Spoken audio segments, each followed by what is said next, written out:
حضرات محترم، گزشتہ جمعے آپ حضرات کے سامنے یہ بیان کیا کہ جب امام علی مقام امام حسین رضی اللہ تعالیٰ عنہ اپنے رفقا کے ساتھ کربلا کے اندر پہنچے تو جب آپ پر 7 محرم الحرام کو پانی بند کر دیا گیا اور جب جمعرات کے دن 9 محرم الحرام 61 ہجری کو امام علی مقام امام حسین رضی اللہ تعالیٰ عنہ عصر کے وقت اپنی تلوار اپنے جسم کے ساتھ لگائے ہوئے اور اپنے سر کو اپنے گھٹنوں کے اندر دے کر آپ میں بھی استراحت ہے کہ اسی دوران ابن سعد نے اپنے لشکر کے اندر یہ ندا دی۔ اب ندا کیا ہے؟ کہتا ہے اے اللہ کے سپاہیوں، مقابلہ کریں امام حسین کا، اور اپنے لشکر کو پکار کے کہتے ہیں اے اللہ کے سپاہیوں، دشمن پر حملہ کرنے کے لیے تیار ہو جاؤ اور گھوڑوں پر سوار ہو جاؤ۔ اس ندا سے لشکر یزید کے اندر شور بپا ہوا، تو اس شور کو سن کر امام حسین رضی اللہ کی بہن سیدہ زینب سلام علیہا آپ امام حسین رضی اللہ کے پاس آئیں اور آ کر آپ کو جگایا اور عرض کرنے کے بھائی جان سنے یہ ابن سعد لوگوں کو کیا کہہ رہا ہے، آپ کے خلاف لوگوں کو اکسا رہا ہے اور حملہ کرنے کے لیے تیار کر رہا ہے۔ امام حسین رضی اللہ تعالیٰ عنہ آپ نے فرمایا رأیت رسول اللہ صلی اللہ علیہ وسلم فی المنام فقال علی انک تروح الینا۔ امام حسین فرماتے کہ بہن ابھی میں نے حضور علیہ السلام کو اپنے خواب کے اندر دیکھا ہے اور حضور علیہ السلام مجھے فرما رہے ہیں کہ اے پیارے حسین ابھی تم ہمارے پاس آنے والے ہو۔ تو جب سیدہ زینب سلام علیہ نے یہ بات سنی تو عرض کرنے کی یا ویلتا، امام حسین نے فرمایا کہ نہیں بہن تمہارے لیے مصیبت کوئی نہیں، اللہ تم پر رحم کرے، تم صبر کرو اور خاموش رہو۔ اور امام حسین رضی اللہ کی طرف سے حضرت عباس رضی اللہ عنہ یہ گئے اور ان سے پوچھا کہ تمہارا آگے آنے کا مقصد کیا ہے؟ تو انہوں نے کہا کہ تیار ہو جاؤ، ہم تمہارے ساتھ جنگ کرنے کے لیے تیار ہیں۔ تو جب امام حسین رضی اللہ عنہ نے یہ سنا تو آپ نے فرمایا کہ ٹھہر جاؤ، پہلے آج کی رات ہمیں مہلت دو، اس لیے کہ تمہیں معلوم نہیں کہ جنگ کے اصول ہیں کہ رات کو جنگ نہیں کی جاتی، اب شام ہونے والی ہے، رات ہمیں مہلت دو، ہم کچھ دیر اللہ کی عبادت کرتے ہیں، پھر جو فیصلہ ہوگا صبح کریں گے۔ بہرحال وہ پیچھے ہٹ گئے۔ امام حسین رضی اللہ تعالیٰ عنہ شام کے وقت اپنے رفقا کے خیموں کے اندر تشریف لائے اور آ کر فرمانے لگے کہ اے میرے صاحبوں، تم نے میرا یہاں تک ساتھ دیا، میں تم سے راضی ہوں، تم جہاں جانا چاہو میں خود تمہیں وہاں پہ بھیج دیتا ہوں۔ سیدہ شہربانوں سے فرمانے لگے کہ تم اپنے بچے لے لو اور چلی جاؤ۔ فرزندان مسلم بن عقیل رضی اللہ عنہ سے فرمانے لگے کہ تمہارے والد کی تمہارے بھائیوں کی شہادت ہو چکی ہے، لہذا تم اپنی جانوں کو بچاؤ، تم بھی یہاں سے تشریف لے جاؤ۔ حتیٰ کہ آپ نے ہر ایک کو مخاطب کر کے فرمایا کہ تم چلے جاؤ، اگر یزید کی بیعت نہیں کی تو میں نے نہیں کی، اگر اس کی لڑائی ہے تو میرے ساتھ ہے، لہذا تم جاؤ اور اپنی جان کو بچاؤ۔ اور اس کے بعد آپ نے فرمایا کہ چراغوں کو گل کر دیا جائے، چراغ بجھا دیے گئے تاکہ کسی کو جانے کے اندر شرمندگی نہ ہو کہ ہم کیسے امام حسین کی آنکھوں کے سامنے ان کو چھوڑ کے چلے جائیں، آپ میں چراغ بجھا دیے جائیں۔ چراغ بجھا دیے گئے اور اتنی دیر تک دوبارہ نہیں جلائے کہ جتنی دیر تک کوئی بندہ تیاری کر کے اپنا سامان لپیٹ کے کہیں دور سفر کے اندر چلا نہ جائے۔ کافی دیر تک چراغ بل رہا، کافی دیر گزر گئی تو اس کے بعد آپ نے چراغ جلاؤ۔ جب چراغ جلایا تو جو جہاں پہ بیٹھا تھا وہیں پہ موجود ہے۔ امام حسین رضی اللہ کی بارگاہ میں عرض کرنے لگے کہ حضور یہ کیسے سکتا ہے کہ ہم آپ کو دشمن کے نظر کے اندر چھوڑ کے چلے جائیں، اگر آج ہم آپ کو یہاں پہ چھوڑ کے چلے جائیں تو پھر کیا ہوگا جب کل قیامت کے دن ہوگا، حضور کی بارگاہ میں ہم کیا جواب دیں گے؟ یا رسول اللہ صلی اللہ علیہ وسلم آپ کے نماز پر کڑا وقت آیا اور ہم چھوڑ کے آگے، اے حسین ہم یہ برداشت نہیں کر سکتے، ہم آپ کو اکیلا نہیں چھوڑیں گے، ہر لمحہ آپ کا ساتھ دیں گے۔ حضرت مسلم بن اوس اسدی کھڑے ہوئے اور کہا کہ ہم آپ کو چھوڑ کے چلے جائیں، تو آپ کے ادائے حق کے سلسلے میں اللہ تعالیٰ کو کیا جواب دیں گے؟ خدا کی قسم میں اس وقت تک آپ کا ساتھ نہیں چھوڑوں گا جب تک دشمنوں کے سینوں کے اندر اپنے نیزے کو توڑ نہ دوں اور شمشیر زنی نہ کر لوں۔ خدا کی قسم اگر میرے پاس اسلحہ نہ بھی ہو تو دشمنوں سے پتھر مار مار کر لڑتا رہوں اور اسی پر آپ پر جان نثار کر دوں، لیکن آپ کو چھوڑ کے نہیں جاؤں گا۔ اس کے بعد حضرت سعد بن عبداللہ حنفی نے اٹھ کر کہا خدا کی قسم ہم اس وقت تک آپ کا ساتھ نہیں چھوڑیں گے جب تک اللہ تعالیٰ یہ نہ دیکھ لے کہ ہم نے رسول اللہ کے بعد آپ کے اولاد کی کیسی حفاظت کی۔ خدا کی قسم اگر مجھ کو یہ بھی معلوم ہو جائے کہ میں 70 مرتبہ اس طرح قتل کیے جاؤں کہ ہر مرتبہ زندہ جلا دیا جاؤں، پھر میری خاک بھی اڑا دی جائے، تو بھی میں آپ کا ساتھ نہیں چھوڑوں گا، بلکہ ہر بار آپ کی طرف سے قتل ہونا ہی پسند کروں گا۔ جب امام حسین رضی اللہ تعالیٰ عنہ نے اپنے رفقا کی ان باتوں کو سنا، ان کی وفاداری کو دیکھا، تو فرمایا پھر اللہ تبارک و تعالیٰ کی عبادت کے اندر مصروف ہو جاؤ۔ ساری رات اہل بیت نے اللہ کی عبادت کے اندر گزاری، ساری رات عبادت کرتے رہے۔ پھر صبح جب فجر کا وقت ہوا، شہزادہ علی اکبر رضی اللہ تعالیٰ عنہ آپ اذان دیتے ہیں اور امام حسین رضی اللہ تعالیٰ عنہ آپ نماز پڑھاتے ہیں۔ نماز پڑھانے کے بعد امام حسین رضی اللہ تعالیٰ عنہ میدان کارزار کی طرف دیکھتے ہیں اور دیکھتے ہیں کہ ہر طرف اداسی چھائی ہوئی ہے اور سورج اپنی پورے آب و تاب کے ساتھ چمک رہا ہے۔ آپ نے اللہ تبارک و تعالیٰ کی بارگاہ میں دعا کی، یا رب العالمین مجھے استقامت عطا فرما، اور پھر آپ نے دیکھا کہ حضور علیہ السلام کی دعا مانگ رہے کہ اے اللہ حسین کو صبر عطا فرما، اللہم آت حسین صبرا، اے اللہ میرے حسین کو صبر عطا فرما۔ پھر 10 محرم جمعے کا دن 61 ہجری امام حسین رضی اللہ تعالیٰ عنہ میدان کارزار کی طرف دیکھتے ہیں، ادھر دشمن اشقیاء کی تلواریں اور نیزے ان کی آواز آنے شروع ہو جاتی ہے، اپنی صفوں کو وہ درست کرتے ہیں، اور پھر امام حسین رضی اللہ تعالیٰ عنہ اپنے خیمے والوں کے پاس آتے ہیں اور اپنی سپاہ حسینی کو بلاتے ہیں۔ 72 افراد پر یہ قافلہ مشتمل تھا۔ امام حسین رضی اللہ تعالیٰ عنہ آپ ان سے مخاطب ہوتے ہیں اور فرماتے ہیں کہ دیکھو دشمن اب حملہ کرنے کے لیے تیار ہے، اور اگر یزید کی بیعت نہیں کی تو میں نے نہیں کی، اگر اس کی بات نہیں مانی تو میں نے نہیں مانی، اب یہ سارے میری جان کے درپے ہیں، لہٰذا اب میں جاتا ہوں اور جا کر ان سے مقابلہ کرتا ہوں۔ لیکن آپ پر جان نثار کرنے والے عرض کرتے ہیں حضور یہ کیسے ہو سکتا ہے کہ ہم یہاں پر موجود ہوں اور کوئی آپ کو شہید کر دے؟ ہم یہ برداشت نہیں کریں گے، پہلے ہم اپنی جانیں قربان کریں گے، یہ نہیں دے سکتے کہ کوئی آپ کو شہید کرے۔ پھر وہ وقت آیا، امام حسین رضی اللہ تعالیٰ عنہ آپ کوفیوں سے مخاطب ہوتے ہیں، فرماتے ہیں کوفیوں کیا تم مجھے جانتے نہیں؟ میں کون ہوں، میں کس کا نواسا ہوں، میں کس کا نور نظر اور کس کا لخت جگر ہوں؟ سنو اور غور سے سنو، سر کے کانوں سے نہیں بلکہ دل کے کانوں سے سنو۔ اگر تم واقعی اپنے آپ کو مسلمان کہلاتے ہو تو جس نبی کا کلمہ پڑھتے ہو اسی نبی کا میں نواسا ہوں، میں اس رسول کا نواسا ہوں جس رسول نے میری خاطر خطبہ چھوڑ دیا،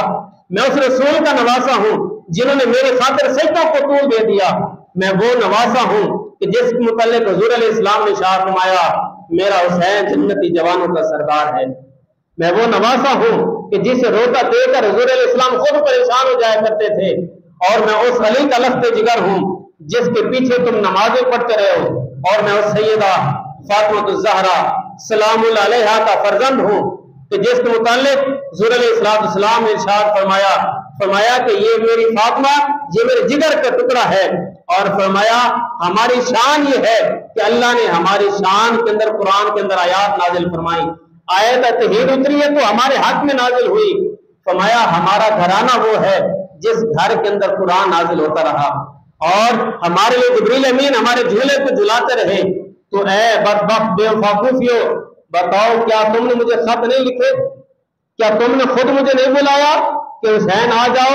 ہم آپ کے دست برس پر بیعت کریں گے؟ جب میں آ گیا ہوں تو پھر میرے خون کے پیاسے ہو گئے۔ آپ نے ایک ایک مخاطب کر کے فرمایا کیا تم نے خط نہیں لکھے؟ کیا تم نے خط نہیں لکھے؟ لیکن خاموش ہیں، جواب نہیں دیتے، اس لیے کہ خود ہی تو بلایا تھا، اب خود ہی بے وفائی کرتے ہیں۔ اور صرف بے وفائی کی اس طرح کی کہ اب امام حسین کے مقابلے کے اندر آ کر کھڑے ہو گئے، اس لیے کہ ایک تو یزید کا ڈر تھا، ابن زیاد کا ڈر تھا، اور دوسرا پیسوں کا لالچ تھا کہ چند کھوٹے سکے مل جائیں گے، کوئی گورنری مل جائے گی، کوئی عہدہ مل جائے گا، کوئی منصب مل جائے گا، لیکن یہ پتہ نہیں یہ دنیا کو لے رہے ہیں لیکن اپنی آخرت کو خراب کر رہے ہیں، اپنی آخرت کو خراب کریں۔ امام حسین رضی اللہ تعالیٰ عنہ آپ نے فرمایا کہ تم نے مجھے خط لکھ کر بلایا، جب میں آ گیا تو میرے خون کے پیاسے ہو گئے ہو، میں یہاں لڑنے کے لیے نہیں، دنیا کے مال و منال کے لیے نہیں آیا، اقتدار کے لیے نہیں آیا، بلکہ دنیا والوں کو نظام قرآن سمجھانے کے لیے آیا ہوں اور جنت کا راستہ دکھانے کے لیے آیا ہوں۔ مگر یاد رکھو حسین 6 ماہ کا لیسر تو قربان کروا سکتا ہے، اپنے علی اکبر کو تو قربان کر سکتا ہے، عباس کے بازو تو قلم کروا سکتا ہے، قاسم کی لاش پر گھوڑے دوڑاتے ہوئے تو دیکھ سکتا ہے، خود بھی نیزے کی نوک پر چڑھ کر قرآن کی تلاوت تو کر سکتا ہے، لیکن یزید کی بیعت نہیں کر سکتا، یزید کی بیعت نہیں کر سکتا۔ اس لیے جہالت کے پردے ہٹا کر دیکھو، سوچو تم کس کی جان لے رہے ہو، بتاؤ کل قیامت کے دن ہمارے اس خون ناحق کا تمہارے پاس کیا جواب ہوگا۔ امام حسین رضی اللہ عنہ کی یہ تقریر سن کر اگر کوئی پتھر دل بھی ہوتا تو وہ بھی موم ہو جاتا، لیکن ختم اللہ علی قلوبہم وعلی سمعہم وعلی ابصارہم، جن کے دلوں پر، جن کے کانوں پر، جن کی آنکھوں پر مور لگ گئی ہو، ان کو کچھ نظر نہیں آتا۔ امام حسین رضی اللہ تعالیٰ عنہ جب یہ تقریر کی تو اس کے بعد یزیدی لشکر میں سے حر بن یزید یہ عمر بن سعد سے مخاطب ہوئے اور کہنے لگے کیا تم حسین کا مقابلہ کرو گے؟ کیا تم حضور علیہ السلام کے نواسوں کا مقابلہ کرو گے؟ تمہیں پتہ نہیں ان کی شان کیا ہے؟ اب بھی وقت ہے، اگر اپنی دنیا کو، اپنے دین کو، اپنی آخرت کو بچانا چاہتے ہو تو اب بھی حسین سے لڑائی نہ لڑو۔ لیکن عمر بن سعد کہنے لگا نہیں یہ نہیں ہو سکتا، اگر میں حسین سے لڑوں گا مجھے ریت کے اندر حکومت مل جائے گی۔ اور پھر سب سے پہلا تیر یزیدی لشکر کی طرف سے عمر بن سعد نے اس نے تیر کھینچا اور کہا لوگوں گواہ ہو جاؤ، سب سے پہلا تیر میں نے چلایا تھا۔ اور ادھر حضرت حر بن یزید جو یزیدی لشکر کی طرف تھے اپنے گھوڑے کو ایل لگاتے ہیں، امام حسین کی بارگاہ میں حاضر ہو جاتے ہیں اور عرض کرتے ہیں حضور میری خطا کو معاف فرمائیں، میں نے آپ کے پیچھے 3 نمازیں ادا کی تھی اور آپ کا مقتدی بنا تھا، آج مقتدی بننے کا حق ادا کرنے کا وقت آ گیا ہے،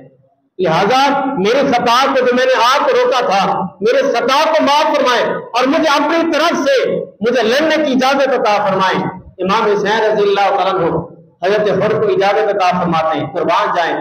پہلے صرف حر بن یزید تھے، جب امام حسین کی طرف آئے اب ہم صرف حر بن یزید نہیں کہتے بلکہ حضرت حر بن یزید رضی اللہ تعالیٰ عنہ کہتے ہیں، اس لیے کہ جو آ گیا ہے اس طرف امام حسین کی طرف سے جاتے ہیں اور جا کر دشمن اشکیا کے اندر ہر طرف حملے کرتے ہیں، یزیدیوں کو گاجر مولی کی طرح کاٹتے ہیں اور پھر ہر طرف سے ان پر حملے ہوتے ہیں، زخموں کی تاب نہ لاتے ہوئے زمین پر آتے ہیں، امام حسین رضی اللہ تعالیٰ اٹھاتے ہیں، اپنی گود کے اندر سر رکھتے ہیں، قربان جائیں اے حر تیری عظمت کو سلام ہے، تیرا کیسا مقدر ہے۔ امام حسین رضی اللہ تعالیٰ اپنی گود کے اندر تیرا سر رکھے ہوئے بس آخری سانسیں لیتے ہیں اور شہادت کا جام پیتے ہیں۔ امام حسین فرماتے ہیں